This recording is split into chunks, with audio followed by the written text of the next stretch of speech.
J.F. Hewitt साहब ने भी लिखा है, वो कट्टर अनुयायी थे। उनकी पुस्तक है एक, आप पढ़े, रेसिस करके है, और पूरा नाम हम बाद में बताएंगे आपको, उसको आप पढ़ेंगे, उसमें लिखे थे ये भारतीय वैदिक दिनचर्या के कट्टर अनुयायी थे। वो वैदिक दिनचर्या को मानते, वैदिक लाइफ स्टाइल को बहुत मानते थे और कट्टर अनुयायी थे, इसलिए वह आर्यावर्त पड़ा। उनका नाम, उस भारत का नाम आर्यावर्त पड़ गया। अब एक चीज़ आपको, गांव में जैसे पुरोहित लोग कथा कहलवाते हैं, और उस कथा में आप सुने होंगे, आता है भारतवर्षे आर्यावर्ते रीवा खंडे जम्बू द्वीपे।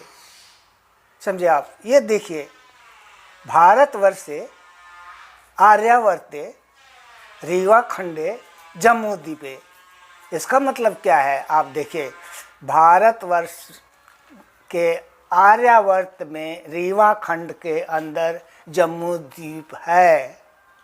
इसका अर्थ ये है, ये आपको समझ में आ गया कि आर्यावर्त नाम कैसे पड़ा, भरों का क्या कंट्रीब्यूशन है। भारसी जो नाम से जाने जाते थे उस समय, उनका कंट्रीब्यूशन क्या है आर्यावर्त में। इन्होंने, ये स्पष्ट हो गया आपको, क्योंकि नागर साहब की किताब में, नागर साहब के बारे में जहाँ तक हमने पढ़ा है, नागर साहब उत्तर प्रदेश सरकार में बहुत अच्छी पोस्ट पे थे। वो, उन्होंने सर्वे किया है, और ऐसे नहीं लिख दिया है कहानी, उन्होंने ये किताब सर्वे किया है अच्छी तरह, लोगों के से क्या बात किया है उसमें अगर पढ़ेंगे आप तो लोग बताते हैं। उसमें कुछ हमारे मुस्लिम भाई हैं, ब्राह्मण, हर जातियों के जो हैं बताते हैं गांव में, वो कहते हैं वो क्या है, वो भरों की लटोरिया है। लटोरिया उस किताब में लिखा हुआ है। लटोरिया मतलब वो कच्चे किले ढहे हुए थे, समझे आप? तो वो है। अब तीसरा जो नाम है भाई और बहनों, हिंदुस्तान। कल बहुत है ना, हिंदुस्तान हिंदुस्तान हिंदुस्तान। ये हिंदुस्तान नाम कैसे पड़ा, ये कैसे आया? पहले तो नाम था हमारे देश का भारत आर्यावर्त, अब हिंदुस्तान। वेबसाइट है वैदिक फाउंडेशन आर्ग के अनुसार, वहाँ क्या लिखा हुआ है, वहाँ एक हेडिंग है, उसमें इंडिया एंड हिंदुस्तान। उसके अनुसार क्या है मैं आपको बताता हूँ। फारसी सिंधु नदी को हिंद नदी कहते, क्योंकि फारसी भाषा में स को ह कहा जाता है। यही ग्रीक भाषा में भी स अक्षर नहीं है। मैं आगे बताऊंगा आपको कि जब मुसलमान आक्रमणकारी भारत में आए, तब सिंधु नदी के पास भारतीय भूभाग में रहने वालों को हिंदूज कहने लगे। वो उनको हिंदूज कहने लगे। इस प्रकार देश का नाम हिंदुस्तान कहा, और वहाँ वो एरिया को हिंदुस्तान कहा। इसका अर्थ है वह स्थान जहाँ हिंदू रहते हैं, हिंदुओं का स्थान कहा गया वो। अच्छा, सुविधा के अनुसार बोलने के लिए स्थान की जगह स्थान हो गया। वो स्थान नहीं, स्थान की जगह स्थान कर दिया, और इस प्रकार हिंदुस्तान पड़ गया। ये लोगों ने कहना प्रारंभ शुरू कर दिया उस समय से। आगे हमारे डॉक्टर सुरेंद्र नाथ पांडे जी, अब उनका एक लेख छपा हुआ है worldhindunews.com के ऊपर, वेबसाइट में। वो भी यही बात लिखते हैं कि मुसलमान भारत के उत्तर और पश्चिम में सिंधु नदी तक पहुँचे थे। वे सिंधु नदी के आसपास रहने वालों को हिंदू पहचान दिया। अनेक युद्ध के बाद वे भारत में अपना राज्य स्थापित किया और भारत को हिंदुस्तान नाम दिया, और अनेक धर्म को, उनके धर्म को हिंदू धर्म नाम दिया। उनको हिंदू कह दिया, और उनके धर्म को, जो धर्म वो फॉलो करते थे, वो उनको हिंदू धर्म कह दिया।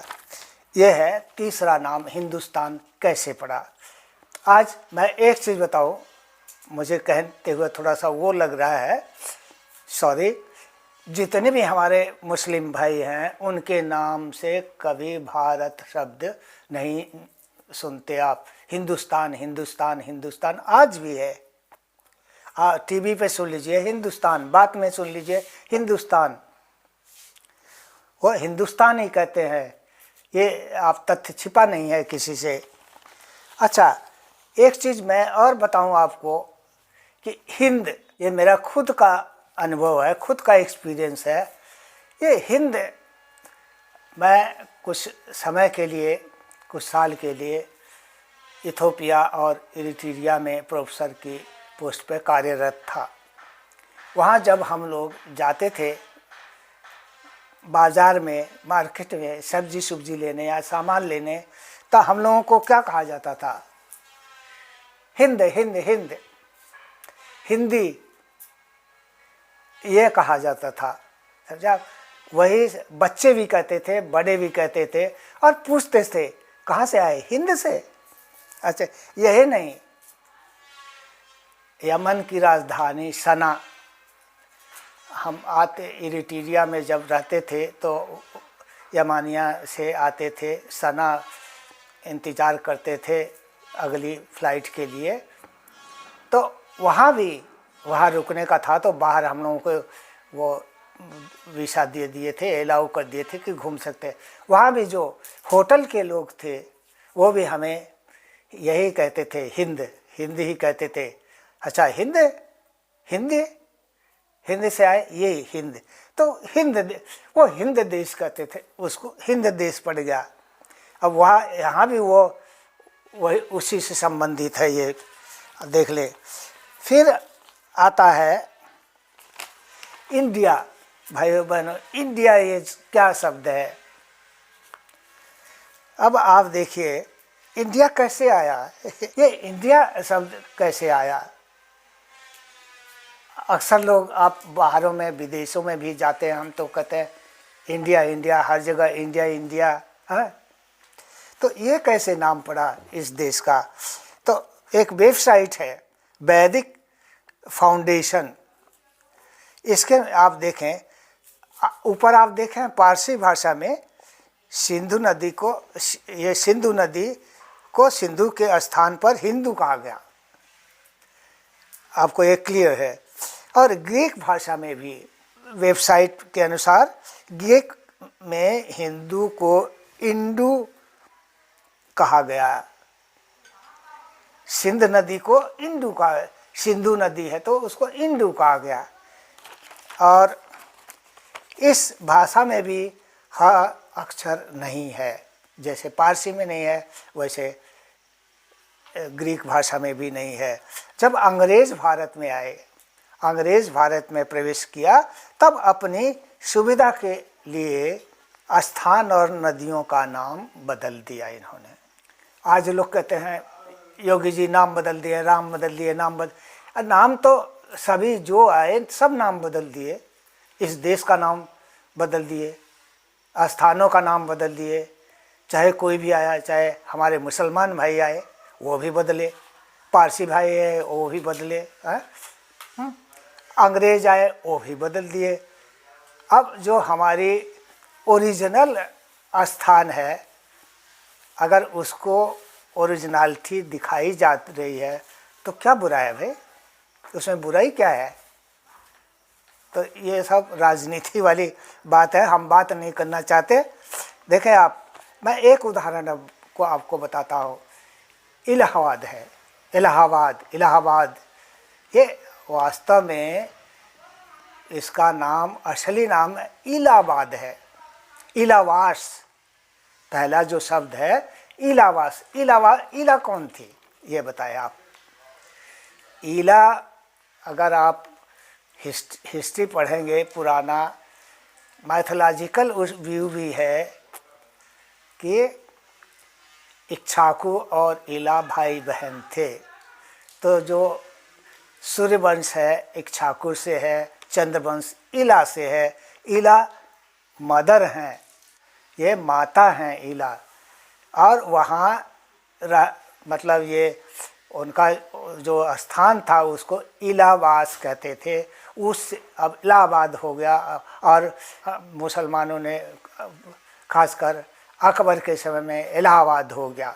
अगर आप पढ़ना है इलाहाबाद कहाँ मिलेगा, आपको सेंसस जो है रिपोर्ट 2011 को पढ़ेंगे आप, उसमें मिलेगा आपको। ये अंग्रेज़ जब भारत में, मैं बता रहा था आपको, भारत में आए तो अपनी सुविधा के अनुसार स्थान वगैरह सब नदियों के नाम बदल दिए। इन्होंने सिंधु को इंडस कहा। इस प्रकार हिंदुस्तान या भारतवर्ष नाम का इंडिया नाम पड़ेगा। अब आज भी ये इंडिया इंडिया इंडिया ही है। और वेबसाइट बहुत हैं ये जो हमने बताया, अगर उसको आप पढ़ें, ये हम अपने मन से नहीं कह रहे हैं, ये हमारे दिमाग की उपज नहीं है, ये तथ्य है, वेबसाइट पे है ये सारी चीज़ें। और ये आप पढ़ सकते हैं, ढूंढ सकते हैं मेहनत करके कि ये आदमी गलत कह रहा था या सही कह रहा था। उन पुस्तकों को पढ़ सकते हैं कि गलत है या सही है। चर्चा यही समाप्त करते हैं। धन्यवाद। आगे हम आपको भर शब्द का क्या अर्थ होता है इसके बारे में हम आपको विदित कराएंगे।